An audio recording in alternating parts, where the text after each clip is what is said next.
दोस्तों एक बार फिर से स्वागत है आपका प्रजापति न्यूज में। पनडुब्बी में हमारे सैनिकों की जिंदगी कितनी कठिन होती है देखकर आंखें भर आएंगी।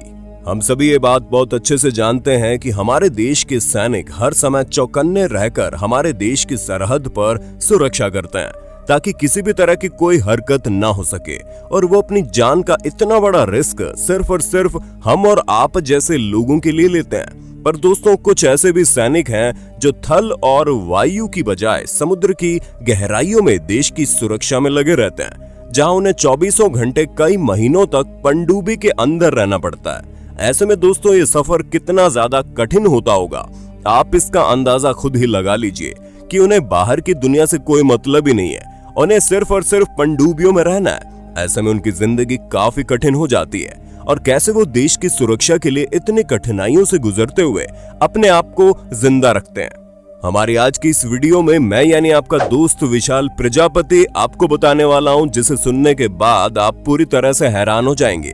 चलिए वीडियो को शुरू करते हैं, लेकिन वीडियो शुरू करने से पहले एक छोटी सी रिक्वेस्ट है। वीडियो के नीचे रेड कलर का सब्सक्राइब बटन दिख रहा होगा, उस पर क्लिक करके सब्सक्राइब कर लें, और साइड में बेल आइकॉन भी दिख रहा होगा, उस पर भी क्लिक कर लें ताकि आपको वीडियो मिले सबसे पहले। सबसे पहले तो दोस्तों हम आपको बता दें, हमारी भारतीय नौसेना की देश को सुरक्षित रखने की जिम्मेदारी दो स्तरों पर होती है, एक पानी के ऊपर और दूसरा पानी के नीचे रहकर। दोस्तों समुद्र के हजारों फीट नीचे रहकर भारत की सुरक्षा के लिए कुछ सैनिकों को सबमरीन या फिर उसे पनडुब्बी भी कह सकते हैं, उसमें भेजा जाता है।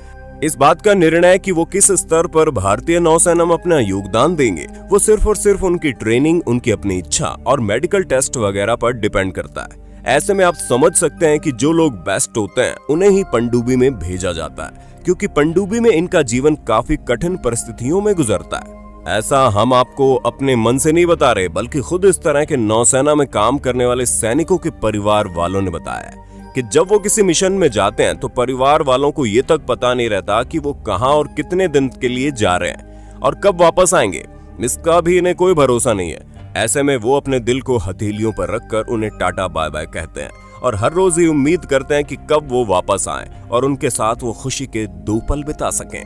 पर दोस्तों हम और आप बहुत अच्छे से जानते हैं कि हमारे देश के सैनिक हो या फिर किसी भी देश के सैनिक, सबसे पहला प्यार उनका देश ही होता है। ऐसे में वो किसी भी चीज को दांव पर रख सकते हैं, लेकिन देश की सुरक्षा को नहीं। इसी वजह से वो खुद भी परिवार वालों को एक भी खबर नहीं देते कि उनका अगला मिशन किस तरह का होगा। अब अगर हम सैनिकों की पनडुब्बी में रहने की स्थिति के बारे में आपको बताएं कि यहाँ पर इन्हें नहाना तो दूर बल्कि दाढ़ी बनाने का मौका भी नहीं मिलता। अगर आपको ना पता हो तो हम आपको बता दें, किसी भी देश की नौसेना का घातक हथियार पनडुब्बी को ही माना जाता है, क्योंकि पनडुब्बी पानी के नीचे और पानी के ऊपर दोनों जगह चल सकती है, और इन नाविकों का मुख्य काम समुद्र की गहराई नापना और दुश्मनों के ऊपर नजर रखना होता है। और ये पनडुब्बियां मिसाइल और रॉकेट लॉन्चर से भी लैस होती हैं, जो इन्हें दुश्मन सेना के लिए काफी ज्यादा घातक बनाता है। पनडुब्बी में तैनात सैनिक किसी की नजर में आए बिना ही दुश्मनों के घर में घुसकर उन्हें मार गिरा सकते हैं। पर जब ये सैनिक पनडुब्बी के अंदर होते हैं तो इन्हें कई तरह की कठिन परिस्थितियों का सामना करना पड़ता है, क्योंकि किसी मिशन को अंजाम देने के लिए जैसे ही सैनिक पनडुब्बी में जाते हैं वैसे ही उनका बाहरी दुनिया से संपर्क टूट जाता है। और इस तरह के मिशन 1 महीने से लेकर 8 महीने तक चलते हैं, और इस दौरान ये अपने परिवार वालों तक से कोई संपर्क नहीं रख सकते।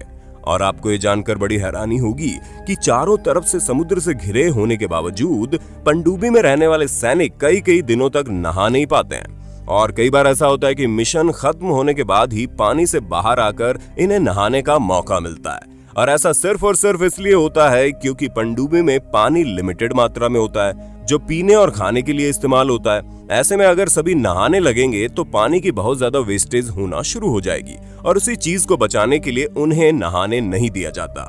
लेकिन ये लोग नहाते नहीं है, इसका मतलब ये नहीं है कि इनके हाइजीन का कोई ध्यान ही नहीं रखा जाता। हम आपको बता दें, इन्हें पहनने के लिए डिस्पोजेबल कपड़े दिए जाते हैं, जिसे 2 से 3 दिन बाद उतार कर फेंक दिया जाता है। इन कपड़ों में खास तरह का केमिकल होता है जो सैनिकों को बिना नहाए भी कीटाणुओं से दूर रखता है। अब जाहिर सी बात है कि इन्हें डिस्पोजेबल कपड़े दिए जाते हैं तो उनके कपड़े एक ही तरह के होंगे, फिर चाहे वो पनडुब्बी अधिकारी के हों चाहे आम सैनिकों के। हर कोई एक ही कपड़े पहनकर पनडुब्बी में मौजूद होता है। ऐसे में जितने दिनों तक वो पनडुब्बी के अंदर है तब तक उन्हें सूरज की रोशनी देखने तक को नसीब नहीं होती, और इसी वजह से जब वो समुद्र के ऊपर आकर ताजी हवा में सांस लेते हैं तो उन्हें हाथ पैरों में दर्द के साथ साथ जोड़ों में अकड़न जैसी समस्याएं होती है। उसके साथ ही इन सैनिकों को पनडुब्बी में खाने की समस्याओं का भी सामना करना पड़ता है, क्योंकि खाने के लिए इन्हें रोटी, चावल, बिना तड़के वाली दाल और कम मसाले वाली सब्जी दी जाती है, और जो चीजें मिलती है वो भी ताजा नहीं होती, बल्कि टीन पैक डब्बे में तैयार होकर इनके लिए फूड प्रोवाइड किया जाता है, और इनके यहाँ का सामान भी बहुत सीमित मात्रा में होता है। पनडुब्बी में खाना बनाते समय इस बात का भी पूरा ध्यान रखा जाता है कि ज्यादा धुआं ना उठे, और इसी वजह से खास तौर पर सादा भोजन ही बनाया जाता है।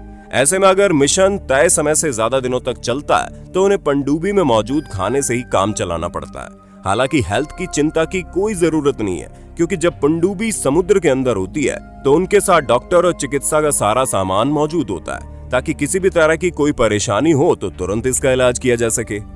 और तो और इतनी कड़ी मेहनत और सादा खाना खाने के बाद अगर बात नींद की जाए तो उन्हें आराम से नींद भी नहीं मिलती, क्योंकि एक तो पनडुब्बी के अंदर सामान मौजूद होने की वजह से जगह कम होती है, और दूसरी बात वहां पर काफी गर्म भी होता है। इसी वजह से इनकी सोने की शिफ्ट लगाई जाती है, और मिशन के दौरान इस तरह रहने वाले सैनिकों को 5 से 6 घंटे ही सिर्फ सोने को मिलता है। ऐसे में दोस्तों ये कहना बिल्कुल भी गलत नहीं होगा कि पनडुब्बी के अंदर सैनिक काफी मुश्किल जिंदगी गुजारते हैं। बाकी आपका इनके बारे में क्या कहना है हमें कमेंट करके जरूर बताइए, और हमारी भारत की नौसेना के लिए हमारे इस वीडियो को लाइक करना ना भूलें, और ज्यादा से ज्यादा शेयर कर देना, ताकि हर कोई ये समझ सके कि जिस चैन की सांस हम ले रहे हैं उसके पीछे हमारे देश के सैनिकों की मेहनत छुपी है। और हाँ, हमारे चैनल को लाइक, शेयर, सब्सक्राइब कर देना। फिर मिलते हैं नई वीडियो में, तब तक के लिए जय हिंद, जय भारत। दोस्तों, आपकी स्क्रीन पे 2 और वीडियोस दिख रही हैं, जिसे देखने के लिए आप इस स्क्रीन पर क्लिक करें। दोनों देखिएगा, बहुत अच्छी वीडियो बनी है।